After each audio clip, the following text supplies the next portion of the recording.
سبيل الدموع سبيل مريح تنهدى يا صاحي كي تستريح وبث.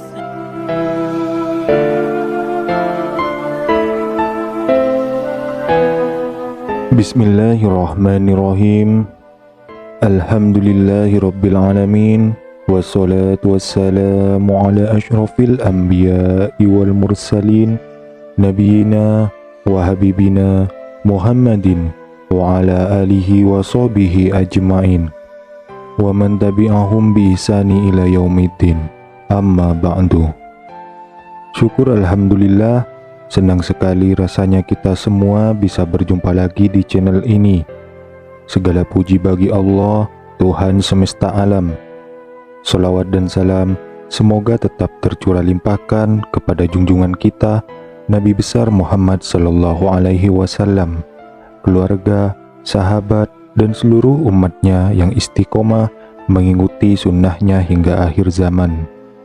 Harapan dan doa saya, semoga saudaraku semua selalu diberikan kesehatan, dimurahkan rezekinya, serta diampuni segala dosa-dosanya, dan dipanjangkan umurnya.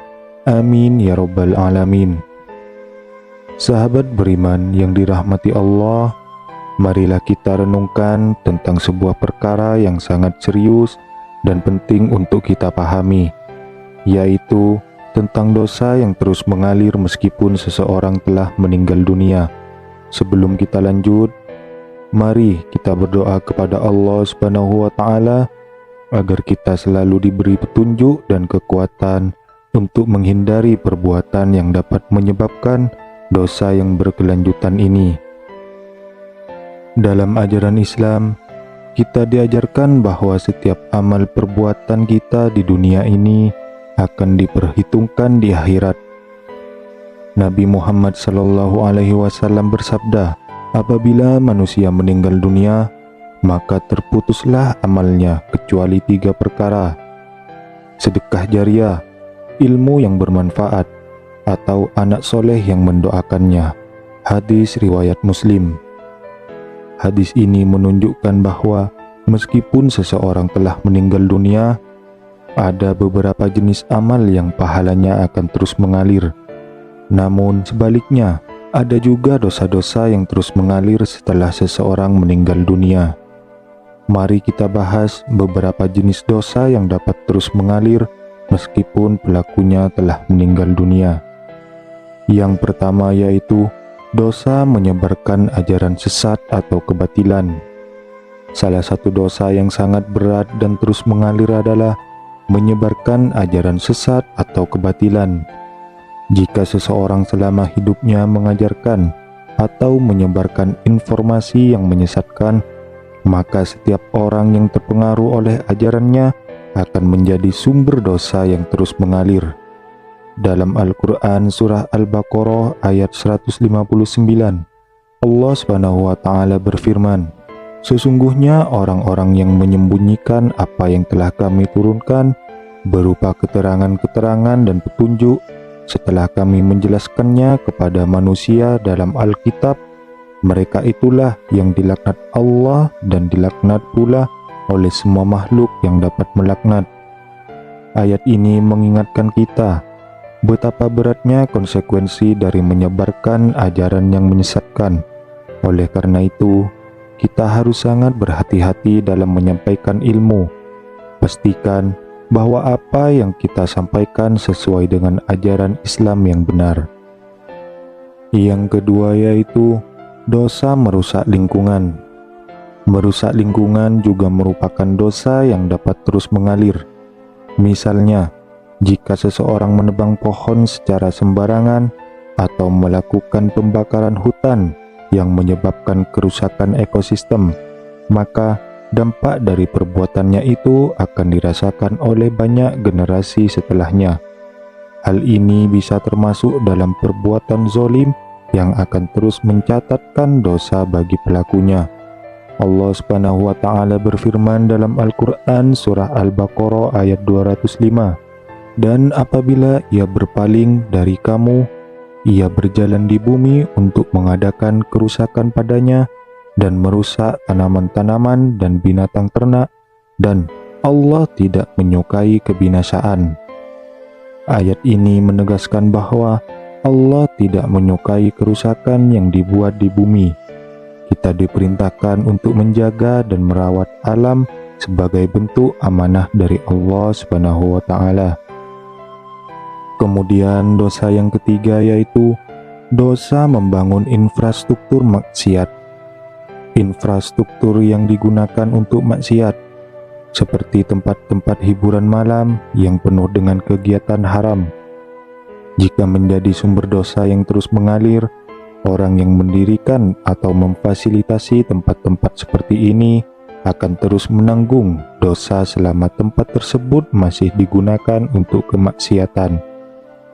Rasulullah Shallallahu Alaihi Wasallam bersabda, "Barang siapa yang memulai suatu perkara yang buruk dalam Islam, maka ia akan menanggung dosanya dan dosa orang yang mengamalkannya setelah dia, tanpa mengurangi dosa mereka sedikit pun."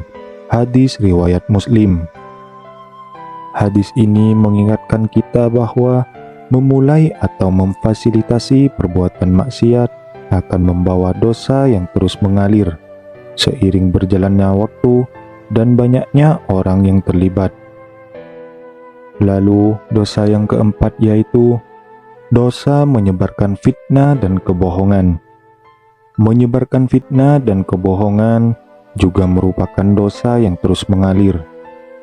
Jika seseorang menyebarkan kabar bohong atau fitnah yang menyebabkan kerusakan hubungan sosial, kehancuran keluarga, atau bahkan pertumpahan darah, maka dosa tersebut akan terus mengalir setiap kali kebohongan tersebut diterima dan dipercayai orang lain.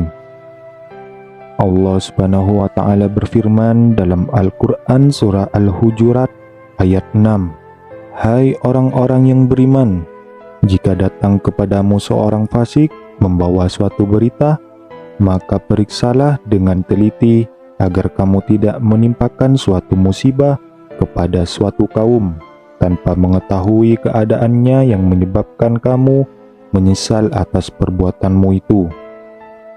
Ayat ini menekankan pentingnya memeriksa kebenaran suatu berita sebelum menyebarkannya.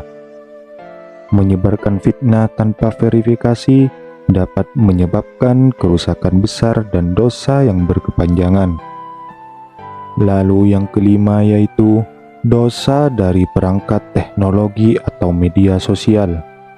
Di era digital ini, penggunaan teknologi dan media sosial yang salah satunya juga bisa menjadi sumber dosa yang terus mengalir jika seseorang membuat konten yang tidak sesuai dengan syariat Islam, mengajarkan keburukan, atau memfasilitasi perbuatan haram melalui media sosial. Maka selama konten tersebut masih diakses dan mempengaruhi orang lain, dosa akan terus mengalir kepada pembuatnya. Rasulullah Shallallahu Alaihi Wasallam bersabda, "Barang siapa yang menunjukkan suatu kebaikan, maka ia akan mendapatkan pahala seperti pahala orang yang mengerjakannya. Dan barang siapa yang menunjukkan suatu keburukan, maka ia akan mendapatkan dosa seperti dosa orang yang mengerjakannya." Hadis riwayat Muslim. Hadis ini menegaskan bahwa tindakan kita yang mengarahkan orang lain kepada kebaikan atau keburukan akan berpengaruh pada pahala atau dosa yang kita terima.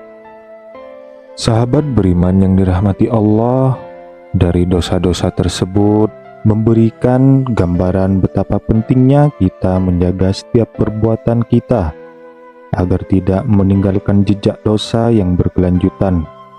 Sebagai seorang muslim, kita harus selalu berhati-hati dalam setiap langkah yang kita ambil, karena dampak dari perbuatan kita bisa sangat luas dan panjang. Untuk menghindari dosa yang terus mengalir ini, ada beberapa langkah yang bisa kita lakukan.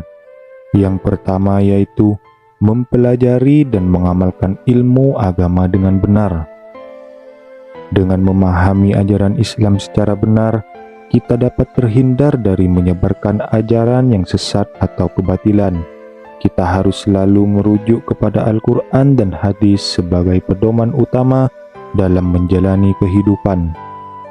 Yang kedua, menjaga amanah dalam setiap tindakan. Selalu berusaha untuk bertindak dengan penuh tanggung jawab dan amanah. Hindari melakukan perbuatan yang dapat merugikan orang lain, baik secara langsung maupun tidak langsung. Lalu yang ketiga yaitu menggunakan teknologi dan media sosial secara bijak. Manfaatkan teknologi dan media sosial untuk hal-hal yang positif dan bermanfaat. Hindari membuat atau menyebarkan konten yang dapat membawa kepada dosa. Lalu yang keempat yaitu bertobat dan memohon ampunan kepada Allah Subhanahu wa Ta'ala. Tidak ada manusia yang sempurna dan bebas dari kesalahan. Oleh karena itu, kita harus selalu bertobat dan memohon ampunan kepada Allah Subhanahu wa Ta'ala atas segala dosa yang telah kita perbuat.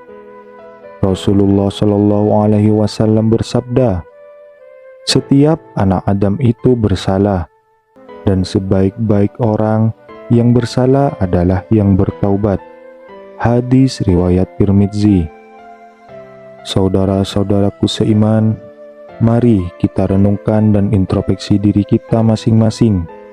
Jangan biarkan diri kita terjerumus ke dalam perbuatan yang dapat membawa dosa yang terus mengalir.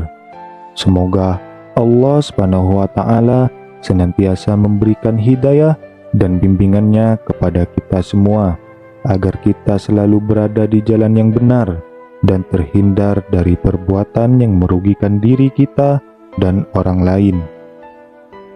Demikianlah yang dapat saya sampaikan pada video kali ini. Semoga apa yang disampaikan bisa bermanfaat bagi kita semua, dan semoga kita selalu mendapatkan syafaat dari baginda Nabi besar Muhammad Sallallahu Alaihi Wasallam. Amin ya Rabbal Alamin. Assalamualaikum warahmatullahi wabarakatuh.